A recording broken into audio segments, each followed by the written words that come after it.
And shortly after, with a final push, I finally felt baby T come out of me. Hi, I'm Carol, and this is baby T. In this video, I'll share everything about my empowering yet unexpected experience of giving birth to this little one in the hospital, including how I dealt with the pain, changes in my birth plan, and postpartum. And stick around till the end for 4 tips that will help you have an empowering birthing journey too. The unexpected start. It all started one night when I went to bed at 10 p.m. feeling exhausted. I was 34 weeks pregnant and ready to get some rest. 3 hours later, I woke up feeling like I needed to pee. Half asleep, I walked towards the bathroom, but felt confused because it seemed like I had peed myself on the way there. Feeling embarrassed, I called out to my partner. He took one look and, putting our birthing class knowledge to good use, said, "That is not pee. Your water just broke." I was in shock. So my partner sprang us into action. He said we needed to go to the hospital right away and that it was okay. I hadn't finished packing my hospital bag. In the car, I managed to take a deep breath and calm down. I texted my OBGYN. Later, I found out that my doctor was actually leaving town and she turned her car around for me. So I totally recommend you to loop in your OBGYN as soon as you suspect the floodgates have opened. Once we got to the hospital, the ER doctors ran some tests. They confirmed that my ejected liquid was indeed amniotic fluid, that I was 1 centimeter dilated, and that baby T was in no distress. The doctors told me they were going to try to stop labor, since baby T would benefit from staying at least 3 more weeks inside of me. They injected me with corticosteroids to help mature his lungs and started giving me nifedipine pills to stop the contractions, but my body kept vomiting the pills, unfortunately. My partner and I felt scared, but also calm, knowing we were in good hands. He spooned me in the small hospital bed while we both tried and failed to catch some sleep. My contractions were pretty mild, like menstrual cramps that would come and go every 15 minutes. The doctors put a catheter in me because they didn't even want me to get up to pee. The process of getting the catheter in and an hour later out was really uncomfortable. But to be honest, the worst physical pain I had postpartum was how it stung when I peed due to the catheter, which does give you an idea of how good of a postpartum I had. But I'm getting ahead of myself, so let's come back to my labor. If you're finding this video helpful, don't forget to like it, share it, subscribe to my channel, so that other parents and parents-to-be can also benefit from this content. At 6:30 a.m., it wasn't only the sun that I saw through the window, but also more regular, closer together, and intense contractions. This was difficult because I wasn't allowed to move, but my body wanted to. The doctors used again an external taco dynamometer and did a cervix exam to confirm what I already knew. I was in the active phase of labor and had dilated 2 more centimeters. At this point, my OBGYN arrived and had the talk with us, embracing active labor. My doctor explained that baby T was eager to come out and that there was no more stopping him. His lungs wouldn't be fully mature, as the corticosteroids they previously injected me with need 48 hours to take effect. Baby T would need to receive extra oxygen through a breathing tube upon birth. On the better news front, she shared that our biggest worry during pregnancy, that baby T was too big at the 90th percentile of weight, was now our biggest advantage. It meant he would probably need to spend less time in the NICU. She didn't foresee additional complications with him, and that was reassuring. My biggest concern at that point was to avoid a C-section, since the likelihood of that increased now that baby T was going to be a premature baby. Both my OBGYN and baby T's pediatrician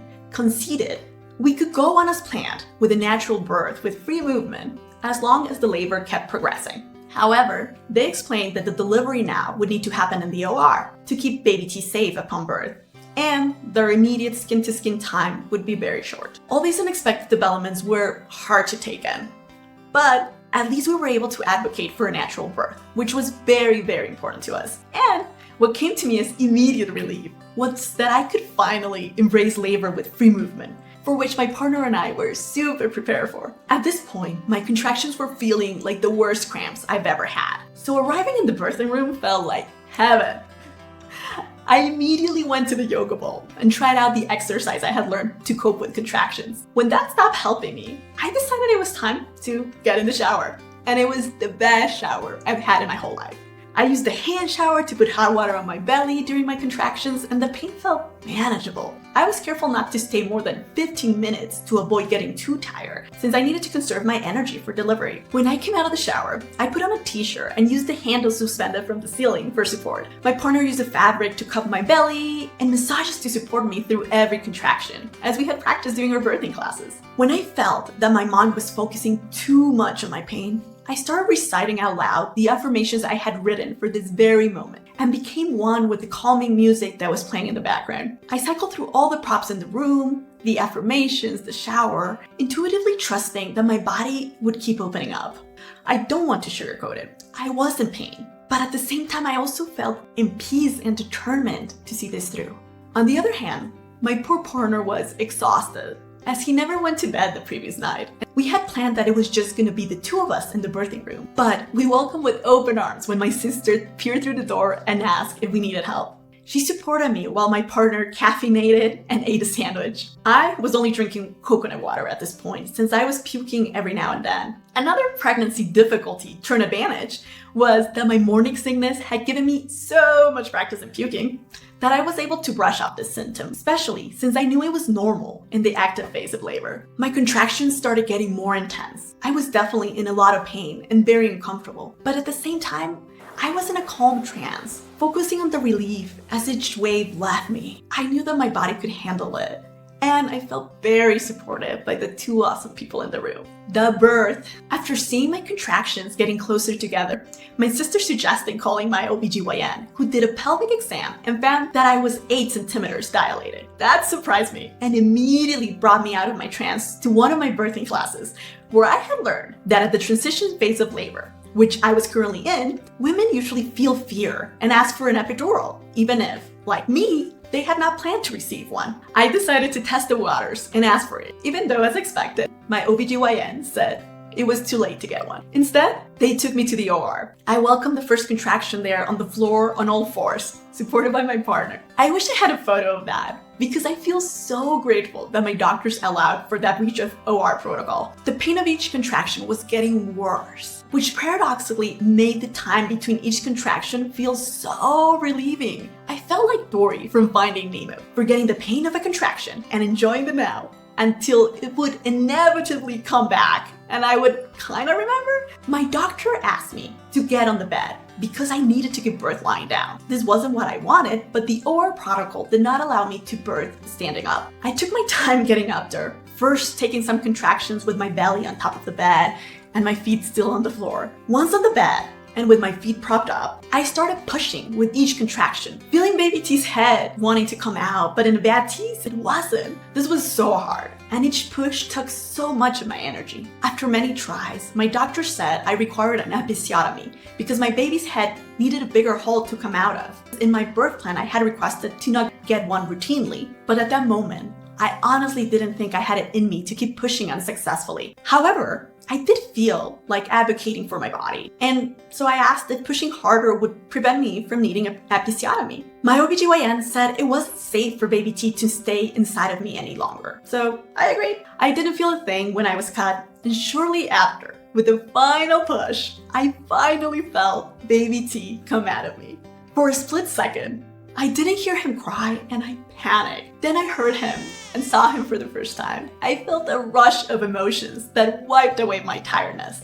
I was bursting with happiness. I was proud that my partner and I had accomplished this as a team and that now we were a family of 5. The doctor put baby T on my chest and I just remember really seeing him. He was a fighter. And I knew deep down that he would be okay. For me, if I had to describe my child's birth in one word, it would be empowerment. Tell me in the comments below, what would you like that word to be for yours, or what was it? I was prepared to not love baby T right away, as I had read that it takes time, but I felt so much love just by feeling him on me. I did also feel worried when I noticed that he had a cone head. But later I found out that this is normal and temporary due to natural birth. The pediatrician took baby T to get checked. And as previously agreed, my partner went with them. I knew baby T was safe with my partner by his side, so I just kneeled into my feelings of euphoria. I chatted the ear off my OBGYN while the placenta was born, which was a breeze. I was surprised to think that the placenta was one of the most beautiful things I had ever seen. So intricate, so purple, so perfect. In an impulse buy, I asked my doctor to save it for me so that I could bury it under my favorite tree at home. After getting my episiotomy stitched up, which also didn't hurt a thing or even leave a mark later on, they took me to my room, where my dad and sister were waiting. I excitedly told them about the empowering birth of baby T. Besides the minor pain that I felt after peeing for my short stint of having a catheter, I wasn't in pain at all and was happy to walk. However, the medical staff insisted that I needed a wheelchair when I said I wanted to go see baby T. Getting to observe him, talk to him, and touch him in the NICU was 95% amazing and 5% difficult, given the setting.